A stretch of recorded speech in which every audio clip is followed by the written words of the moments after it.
All right, first off, just how did you end up at Harding? You know, what brought you to Harding? I was played high school football up in Boise, Idaho, where I was from, and knew very little about Harding, but did know a little bit from some friends. Harding and Abilene, I was interested in trying to play some football, so I visited both schools, and although I really didn't know anyone here, everybody was so gracious and so welcoming, and I just had a great feel for the place when I visited, and that visit really just made my decision for me to come to Harding. All-American punter. Did you punt in your freshman year? Yes, I did. I think there's a good story about your first completion, pass completion. Yeah, as a punter and a quarterback, we had another punter as well. When I was a freshman, though, very first ball game over in Jackson, Tennessee, against Lane College, we'd probably punted a couple times, and I wasn't involved. And then they put me in on a fourth down to punt, and got in there, and then we called a fake punt. So they were playing off the corner, and we threw a 15-yard out for a first down. My first collegiate completion and a first down on a fake punt. But you spent your time as quarterback and punter at Harding. That's right. Played both. That's right. I came as a quarterback and punted as well. And tell me about a 60-yard plus punt that at one time was a school record. How did that come about? Again, kind of a funny story, and I believe also my freshman year, we occasionally found ourselves in some deep holes in our own territory, and Coach Prock would surprise them with a quick kick. So I was in there and down at Southern Arkansas, and I was a third in a long way. So they called a quick kick, and I kicked one about 20 yards that ended up going 63 yards, and that actually set the school record at the time. You mentioned Coach Prock. What was it like playing for John Prock? Coach Prock was one of the highlights of my stay here. He truly was a great man, one of the main reasons I came here, and one of the highlights of my career. He was kind of the dean of the coaches in the AIC back then, although there were some other ones too, Sporty Carpenter and coach at Buddy Bob Benson at Ouachita. So great group. But Coach Prock was such a good man, such a good family man, and he was a great leader and a great example for us. And so I've always been very close to Coach Prock, became very close to Charlene Prock, his wife, and his son Cam and daughters as well, and just a special relationship that I developed. He gave me number 17 when I came here, and that was Cam Prock's number right before I got here, so that was kind of special to me. And my buddies always tease me about being the favorite or the coach's son kind of deal, but it was an honor for me when they would say that, and had a great relationship with Coach Prock. Thought a lot of him. You mentioned the AIC, and during your playing days, that was really a great time for the AIC. AIC was a great conference. We were NAIA level there before the teams went Division II, and UCA was always a tough team. But it was an even conference, and even if a team was down, the next year they'd be up. Henderson was good. Ouachita actually won the conference my senior year. So the AIC was very strong in those days. Well, talk about some road trips. I think there's always a good story or two that come out of road trips, particularly back in the time when you played. We did take a couple road trips back then.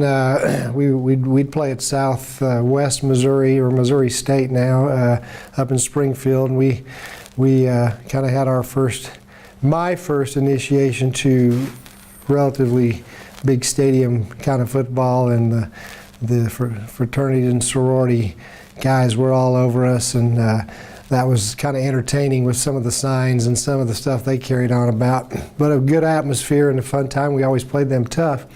Road trip down to Livingston College, which is West Alabama now, was one that we still kind of remember and joke about in our circle, because it was really one of those things, one of those trips that everything went wrong. Nothing was very good from the time we drove out of the parking lot here in Searcy till the time we got home, and had troubles with our room assignments and getting in the hotel, and you got to practice in Meridian, Mississippi, because you can't be in Livingston, and it was just one thing after another. But then warming up for the game, I remember it was hot, and it looked like we were lining up against the Pittsburgh Steelers, and I punted one into the stands, and by the time the halftime came around, we were down by 4 or 5 touchdowns, and just our good defense was getting whipped. Our offense was not doing anything, and it was really a tough game. The coaches got the defense together, and they were so frustrated, they just said, we give up on calling the defense. We're going to give it to you guys. We're going to let you call it. You guys call the defense. You're on your own, go for it. You guys know so much. So my buddies got out there, and they were all juiced up to show the coaches, and they told them how they were going to do it. They called the first play, and the first play the team took it 80 yards, and so it was a very typical scenario that weekend. We came back with a pretty big loss on our hands. You mentioned some of your buddies. Tell me about some of your teammates that you enjoyed playing with. The highlight of my career over the 4 years I was here was, I can remember games here, games there, but by far the relationships that I developed, and that's a repetitive theme with our teams. But for me, the relationships I developed here were by far the best things about my career here. And I have some of the best, dearest friends that I still see today. My best friends were from St. Louis, South Louisiana, Florida, and Wisconsin when I first started. We were from all over the place. I was from Idaho, so that was a neat thing.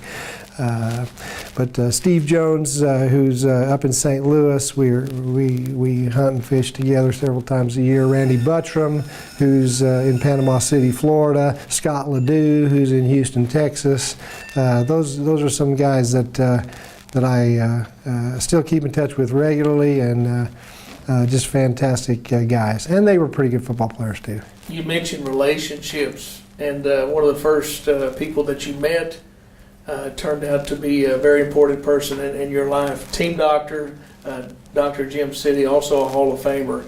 And did you have any idea when you met him that how close you guys would become your father-in-law? Well, no, I really didn't. He did write me a nice letter when I was in high school, just to invite me down and welcome me, whatever. And so when we got down here, of course, Dr. City was a fixture then, as he is now in that role. And back then he was really doing a lot of the work without much assistance, not much help. But I met him early on as we checked in as freshmen, and a great guy, and enjoyed being with him. And little did I know that his daughter, who I didn't meet until later, then would become my wife. And we mentioned Dr. City, and after your playing days, then you would go to medical school before you'd come back to Harding in '93, or back to Searcy in '93. Right. I left Harding, graduated from Harding, and went to medical school in Little Rock. And I did training in Jackson, Mississippi for orthopedic surgery, and a little extra year in Oklahoma City for some sports medicine work, and came back then in '93. And that's when I started working again with the teams and with Dr. City. And so now to be the orthopedic surgeon for the team and to work alongside your father-in-law, your son plays for the Bisons. This is really a family affair, isn't it? Yes, it really is. It's fantastic getting to work alongside my father-in-law in that role when we travel together and get to take care of the guys together. That's special. My wife, his daughter, was a cheerleader and is the cheerleading sponsor, and so she's very involved with that aspect of the athletics, and so that really is right involved with football and basketball, of course. And then my son now is, I guess, third generation Bison, and so we get to watch him from the sideline. And when you go back, do you talk to Cole and Dr. City about the stadium? I mean, I know things have changed over the years. It was alumni field when you played. Just what are the differences from then to now? Yeah, the field back then, of course, was just grass and not artificial turf. So that was a whole different deal, particularly after a little bit of rain. And you know, we kept the field in pretty good shape, but boy, I'll tell you, by October, November, it was pretty rough. And actually, one of our funnier stories was due to the field. And ironically, it was against Livingston College the next year up in Searcy. And so we knew they were good, as they were the year before, but it had rained the entire 3 days before the game. We had a monsoon. There was water standing all the way out to about the hash marks. If they had not come so far, they would have canceled the game, I do believe. But they'd come so far, we played the game, and we dressed in our practice uniforms. We didn't put on our regular stuff, and they only beat us by 3 touchdowns because of the rain. But we thought we were going to lose our tailback, Tony McCoy. He was about 5'8", and he almost drowned a couple times getting tackled on the sideline. But that was a story of Alumni Field, and the drainage was, you know, was routinely adequate, but at that time not so much. Since that time, you know, we've had a fire over there. The press box burned. The thing's been rebuilt. We've had new stands, and then with the new turf, the track is resurfaced. You know, it's just another one of our great facilities here. I have to ask you about 2016, being a part of that, traveling, your son on the team, and to see the program grow into a season like 2016. What was that like for you? Well, it's hard to put in words. I think, you know, unbelievable is an adjective that I guess I would use. Not that we didn't have a fine team and I didn't have high expectations. I really did. But the way they just put it together, and then week in and week out, and we really were good and dominating, and we had a couple close games, but as far as the way they played, you know, so proud of them, both sides of the ball. And of course the situation with Coach Huckabee in his last year, I mean, it was just, you know, unbelievable and magical, I guess you would say. Well deserved, nothing fluky about it. We were good, and we beat good teams, and we beat them pretty bad, and it was really fun to watch. Really raised the bar, I think, which it's very difficult to maintain that level, but I think everyone around here does have a high expectation of success now, and that's what we want. I think success breeds success, and so we do look forward to keeping that going. But 2016, traveling to winning our postseason games and traveling up to Sioux Falls and winning that game, and just getting another chance to play the best in the country at Northwest Missouri. Wonderful year. And what does it mean to you to come back to your alma mater and be the team orthopedic surgeon and to give back to the program? Well, you know, we could have gone anywhere in the country when I finished my training. I mean, literally, there was no restrictions. We had options to go anywhere, really. But we chose to come back to Searcy, and we had lots of reasons. We had family here. We liked Searcy. We were alumni. But the relationship with Harding, with the athletic teams, the way both my wife and I could be involved, I couldn't turn that down. So, yes, being involved in that way, we love raising our family here. We love, our kids have been wearing Bison Black and Gold since they were born, and both my children came here to school, and so it was an easy tradition for them to keep going. And to be a member of the Harding Athletics Hall of Fame, you were inducted in 1991. What was it like when you found out, and what does it mean to you still today?